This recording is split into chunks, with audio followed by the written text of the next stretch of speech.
गणपती केला, त्याच्यात संजीवनी मंत्र टाकून गणपती तयार केला आणि ते संरक्षणासाठी स्नानाला गेल्यानंतर शंकर येतात आणि ते काय करतात, गणपती बाप्पाचं मुंडकं छाटतात आणि परत मग गजाननचं मुकुट लावतात आणि गजमुख ही कथा तुम्हाला आम्हाला ज्ञात आहे. पण खऱ्या अर्थानं बघितलं तर गजमुख ही कथा संभ्रम आणणारे, म्हणजे संभ्रम म्हणजे काय, आता कुठं मला सांगा, माळाचा कुठं गणपती बनतो का? आणि माळाचा जर गणपती बनवला तर त्याच्यात आपण संजीवनी मंत्र टाकला जर बनवला तरी मुंडकं शंकरानं छाटलं तर त्याच्यात ती मुंडकं लावता आलं असतं का नाही? देव आहे म्हणलं त्याला, आणि देवाला कळलं नाही का हे आपला मुलगा आहे? म्हणजे संभ्रम आणणारी कथा आहे. मग आपण का संभ्रम आणणारी कथा आहे? कारण आपण पाहतो काय, जीवशास्त्र या विषयात आपण पाहतो, म्हणजे आम्ही तुम्ही जीव ह्या दृष्टीने आपण ती कथा पाहत असल्यामुळे आपल्याला ती कशी वाटते, संभ्रम आणणारी कथा आहे. आता मी आज अभंग पण एक संभ्रम घेणारा अभंग तुमचे एकनाथ महाराजांचा आज निवडलाय. कारण तो अभंग आहे, चिंचेच्या पानावरी देऊळ रचले आधी कळस मग पाया रे, देव पूजनी गेलो तया देऊळच उडाले, खेळिया सद्गुरु राया रे. पाषाणाची सांगड मृगजळ डोही वांजेचा पुत्र पोहला रे, दोन तोंडी हरणी पाण्यावर गेली मुकवीन पाणी प्याले रे. आंधळ्याने देखिले बहिऱ्याने ऐकले पांगुळ्याने पाठलाग केला रे, एका जनार्दनी एक पण विन वित अखंड नामाने तरलो रे. म्हणजे हे अभंग ऐकल्यानंतर सुद्धा तुम्हाला संभ्रम तयार होईल, म्हणजे अनेक संभ्रम तयार होणार आहे. पण ऍक्च्युअली तुम्हाला पाहता तर पार्वती ही गजमुख कथा आहे. ती पार्वती ही आदिशक्ती आहे. पार्वती कोण आहे? आदिशक्ती आहे, मायाचं स्वरूप आहे. आणि आदिशक्ती असणाऱ्या पार्वतीला अधिकचा अधिक आनंद स्वरूप म्हणजे अधिक आणि शक्ती वाढवण्यासाठी तिला काय करायचं होतं, आनंद स्वरूप प्राप्त करण्यासाठी तिनं काय केलं, स्नानाला जाणं म्हणजे स्वरूप आनंद वाढवण्यासाठी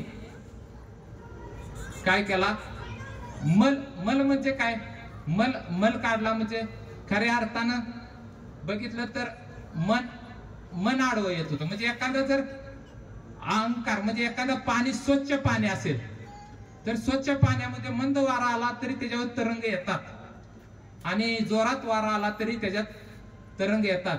तसं ध्यानाला बसणं, पार्वतीला उच्चतम आनंद मिळण्यासाठी ध्यानास्त ही अवस्था, उच्चतम अवस्था, निष्काम अवस्था म्हणायची, ती अवस्था पार्वतीला बसायचं होतं. आणि त्या अवस्थेमध्ये चांगले विचार आणि वाईट विचार ह्या दोन्ही पण कंप पावणार होते.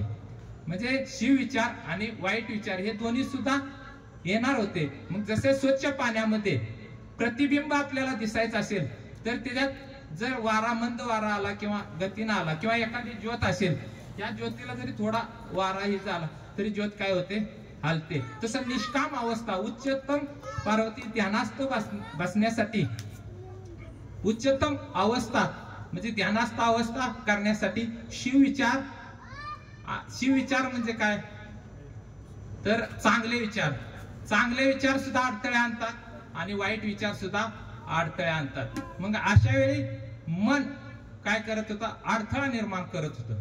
मग आता घरातला जर कचरा आपण साफ केला, घरातला कचरा साफ केला, कचऱ्यापासून आपण एखादा पदार्थ बनवला किंवा कचरा दूर करून घरात आपण स्वच्छ घराचा आनंद घेतला, हा भाग वेगळा. शब्दशः आपण काय करतो की माळाचा गणपती बनवला, पण पार्वतीनं मन नावाचा अहंकार होता, तो अहंकार काय केला, बाजूला केला. कारण अहंकार काय म्हणत होता, मी शिव हा गुरुच्या स्थानी आहे, गुरुतत्व शिव यानं काय केलं, ती मी माझं म्हणत होता ना, त्याचा अहंकाराचं डोकं काय केलं, छाटलं. आणि आनंदाचा असणारा ते आनंद स्वरूप असणारा गणपती त्याचं मुंडकं छाटल्यानंतर मग अहंकार नसणार मुख म्हणून गजाननाचं मुख काय केलं, गणपतीला बसवलं. आणि नित्य आनंद असणारा असा गणपती बाप्पा म्हणजे सुखरूप म्हणून संतांनी पण लिहून ठेवलं, सुखरूप ऐसा तुझं कोण देवा पांडुरंगाविन, म्हणजे भगवान परमात्म्यानं गणपती बाप्पा हा सुखरूप, म्हणजे गजानाचं रूप असल्यामुळे सुखरूप आहे, म्हणजे त्याच्याकडे पाहिलं तरी आपल्याला आनंद होतो. आता त्याचा अवयवात बघितलं तर प्रत्येक अवयवात विशेष काहीतरी घेण्यासारखं आहे. आता आपण बघितलं तर आता बघा डोळे हे सूक्ष्म दृष्टी आहे, जी दृष्टी निर्मळ, आपण निर्मळ दृष्टीनं पाहिलं पाहिजे. जगाकडे पाहताना आपल्याला वाईट दिसलं नाही पाहिजे, कारण कान नाक घसा ह्याच्या माध्यमातून अनेक आपल्याला वाईट ऐकायला येतं, अनेक विचाराची अनेक अविचाराची धूळ बसत असते. त्यावेळी सूक्ष्म दृष्टी पाहून चांगलं तेच पाहावं, ते गणपतीच्या डोळ्याकडून आपल्याला शिकता येतं. सोंड ही मोठं झाड, मोठमोठी झाडं, मोठमोठी काम करायचं असलं तरी झाड उचलू शकतं, उपटू शकतं, किंवा एखादं लहानसं सुई सुद्धा काय करू शकतो, एखादं वस्तू लहान सुद्धा काय गणपती बाप्पा, म्हणजे लहान काम करायला सुद्धा कमीपणा नाही, कारण प्रत्येकाच्यात काही ना काही सुप्त गुण असतात. आता मनुष्यालाच सुप्त गुण आहेत असं नाही, कारण प्रत्येकाला काही ना काही सुप्त गुण दिलेत. तुम्हाला एक उदाहरण देतो की गरुड आपल्या पिल्लाला जन्माला घातल्यानंतर ते काय करतं, गरुड की डोळं आणि पंख त्याला आल्यानंतर ते गरुडाची आई त्या पिल्लाला उंच हवेशीर घेऊन जाते, आणि उंच हवेशीर घेतल्यानंतर तिथून सोडून देते, आणि ते रप रप रप रप खाली येत असतात. जमिनी पैसे पडणार तेवढ्यात ते काय करते, पकडते. असं एकदा नाही, दोनदा नाही, तीनदा करते. तीनदा केल्यानंतर त्या गरुडाला कळतं की आता आपल्याला इथून उंच भरारी मारणे. असं प्रत्येकाच्यात काही ना काही सुप्त गुण असतात. म्हणजे इथं आपण जे शिवदुर्ग मंडळानं हा गणपती बाप्पाचं नियोजन केलं, ह्याच्यात काही ना काही कुणाचा तरी सुप्त गुण म्हणजे सहभाग आहे. छोटा लहान असो बारीक असो, हे जसं सोंड्यातून अनंत कामे छोटी सुद्धा किंवा मोठी सुद्धा गणपती बाप्पा करतो, त्या पद्धतीनं लहान काम सहभाग सर्वांचा युनिटी असली पाहिजे. आता आपल्याला पाहायचं की ओवी ज्ञानेश्वरी माऊलींची ओवी आपण घेतलेली की खंडावया गाव घाली का लावणी जयाने केली, दोघा एकची सावली वृक्ष दे.